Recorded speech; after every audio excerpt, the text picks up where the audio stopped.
My name's Alex Pollock. I am a Swindon resident and local businessman.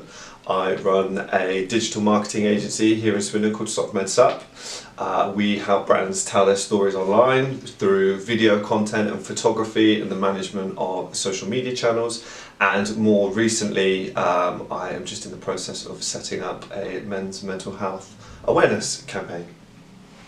So why did you start your company? So I was quite good at school. I was quite involved and quite social at school, and when I went to college I just decided that college wasn't really for me.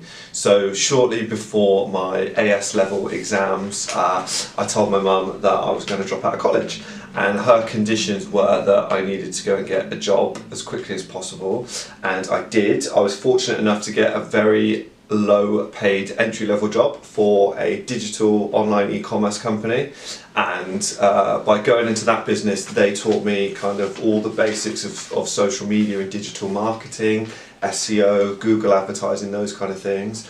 And from there I just gradually moved around a number of media agencies to get a bit of experience before going to work for a couple of large corporates in London.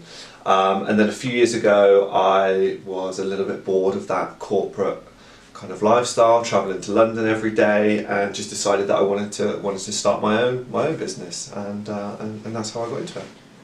So what resources did you need to start for your company, and was it expensive?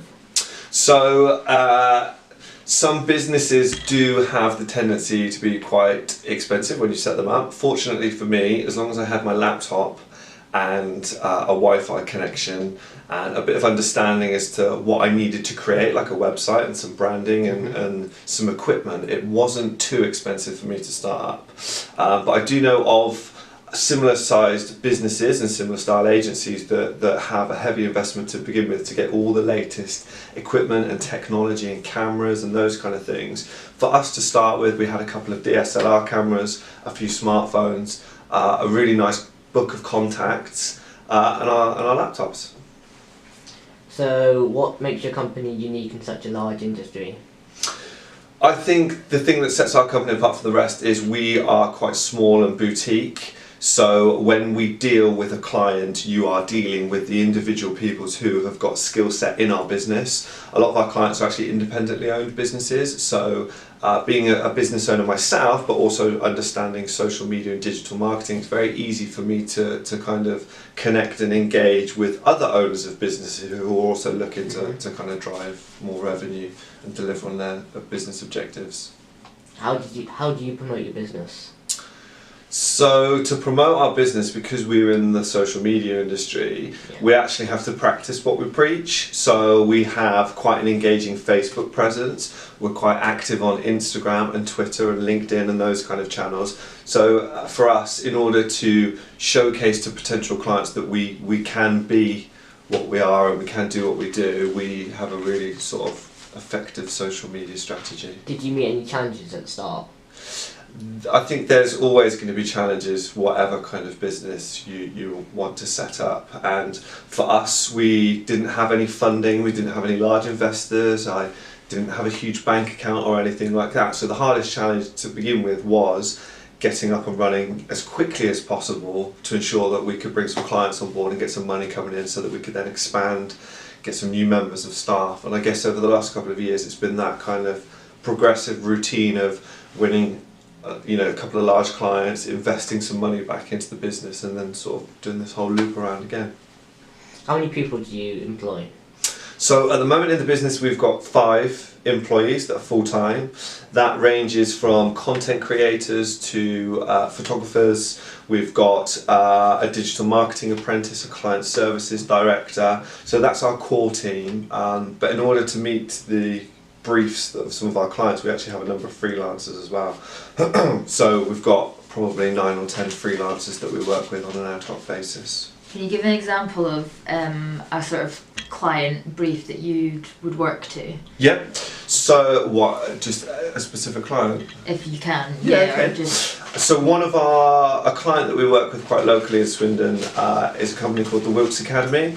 They're a performing arts college based over in Westmead, and they take on the next generation of performers and dancers and offer them diplomas. So it's a bit like a kind of 3-year college course. But they take some of the best talent from around the UK, and a lot of their kind of performers go on to be on West End stages. They've had a kid recently go to The Lion King, they've got someone in a Thriller musical.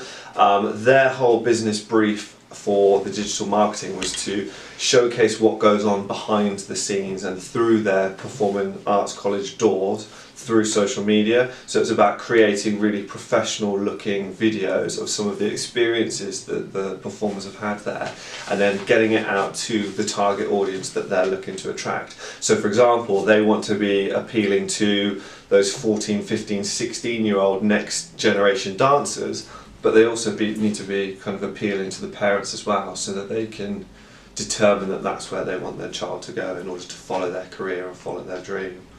And then another example of a client that we have is we work with a couple of hotel brands, and for them it's all about showcasing what goes on in and around the hotel, photography of their latest menus, offers. We get a lot of video content on the rooms and the kind of public areas. So that's another kind of popular thing for us. So can you explain about your other business? In late 2018, I was invited to a focus group session in Swindon, which was run by the public health team from Swindon Borough Council, and it was about getting as many men in one room as possible to talk about men's mental health. And the idea of the focus group was to understand what local guys would like to see or hear from a marketing campaign to help generate awareness and reduce the stigma of talking about men's mental health. So types of guys in the rooms was myself, there was a couple of friends from other marketing agencies who I have, there were a number of mental health first aid trainers, but there was also actually quite a lot of guys who were currently seeking support in and around the local area for mental health issues, whether it be depression or anxiety, or some who were actually at the point of potentially taking their own lives. And by having that conversation in that room, we were able to sort of ascertain what any type of guy would want to see from a campaign, and it wasn't going on about the statistics or what the central government want to say, things like that. It was about creating marketing which was by the local community, for the local community. And over the last 6 months, we've been planning a marketing campaign that coincides with Mental Health Awareness Week, which is May 13th to May 19th. And as a result of the work that we've done in the last 6 months, rather than just being a 5-day campaign, we're now going through the kind of administrative process to actually turn it into a community interest company, a bit like a social enterprise. So as a result of the campaign that goes live in May, hopefully beyond that, we'll be in a position to actually keep it a permanent fixture in the town and help create more awareness for the topic of men's mental health. So how do you so why did you just have men for mental health? Why did you just focus on men for mental health? I get asked that question a lot as to why we're going down the route of being specific to men, and going back to one of the things we didn't really want to hone in on, it is to do with all the statistics. So 1 in 4 people in the UK suffer from mental health problems, but actually the suicide rates of people taking their own lives is the highest in men. And I think it's 75% of all suicides locally are actually men. But within that statistic of male individuals, a huge percentage of those guys have never opened up to a friend or a family member, or have gone to seek professional support for how they're feeling. So it's a really clear indication of this old school mentality from guys that they need to be strong and tough and macho, and it's not a positive thing for them to share their emotions. We're trying to kind of break down that barriers, get guys talking more with their friends, get colleagues, family members, sisters, mothers to try and spot behaviour differences and the way people act. If if that changes slightly, it could be an indication that something might be going on in their life which they're not talking about. So what about children with mental health? Do you only support people of a certain age range? The campaign can be open to anyone. It's not specific on that. However, going down the route of getting too involved in kind of children's based mental health, that's not necessarily something we're looking to market to at this stage. That's not to say though that the marketing collateral on the website we've created couldn't be of benefit to someone who's slightly younger or a teenager, because I'm very conscious that the next generation of children coming through, the statistics are showing that there's a significantly higher proportion of kind of now spoken about mental health problems in kids. But for this campaign, we're sort of targeting the 16 to 50-year-olds, just because a lot of what we're doing is based around paid advertising online as well. And there are certain parameters that we can only kind of push content to. Have you had any experience in mental health personally, like friends, family, any employees? I think everyone could probably come out and say they've suffered from mental health problems at some stage. Myself, I have my stressful days, I have down days. I would probably go as far to say that I've not necessarily had a kind of diagnosed mental health issue, but I'm very conscious nowadays that it's important to have positive mental well-being to be able to do everything we want to do in our daily lives. Personally, in and around my own friends' circles, there's a lot of people that have suffered from mental health problems over the years. So the whole objective of Men's Mental Health Awareness Swindon is not to be a provider of direct support, because I'm not a mental health professional, but what we're actually doing is taking some of the context and the answers from that focus group of the guys, looking at what services are available locally and nationally, and picking out the ones which we think are most relevant for a broad demographic of individuals. So a lot of our content marketing will be engaging and shareable, but the calls to action within it will be sending people to the new Men's Mental Health Swindon website, and on that, if you are in need of immediate support, there's a button that you click on, and actually a whole range of local and national services pop up. The Samaritans, for example, and the Calm Zone, which is two national charities, but there's also a couple of local ones too, like Ipsum, who are a Swindon-based mental health support provider, and they use musical therapy.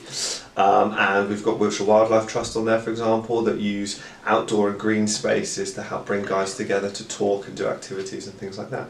So what is your company called? It's called Men's Mental Health Swindon. Mm-hmm. That may change in the future, I don't know, but at the moment the website is mmhswindon.co.uk. Rather than spending a lot of time thinking about a cool and quirky name, we just thought, let's do what it says on the tin. Our marketing activation that goes live in May is based around a huge poster campaign. We've got 9 Swindon-based guys who we either approached or approached us because they wanted to be involved. And the whole thing with mental well-being and mental illness is that you can't see it. So the guys that we've got on the poster, you know nothing about their history, you know nothing about their story. Some guys are smiling, some people are frowning. The whole point of it doesn't matter who they are. They could be suffering from mental health problems, or they could consider themselves to have really positive mental well-being. And we are in the process of having a huge amount of posters printed. We're going to get them all around Swindon, and on that it will list the website. And the whole point of the offline campaign is to drive people to the website or to share the websites with their friends and family. And then we'll also be activating some really cool videos online on Facebook, which we'll be putting a huge amount of advertising spend at to target them at Swindon-based guys. So hopefully if you're out and about having a coffee, or you pop into the toilets at work, you might see the poster. That would be great. But secondly, hopefully if you're flicking through Facebook and Twitter and Instagram on a weekend or an evening, one of our videos will land on your feed. And by using the experience that I've got from the social media business and creating content, I'm hoping that we are producing some videos which are going to be really well received, be seen by a huge amount of people, and actually help to kind of break down that stigma a little bit of men's mental health.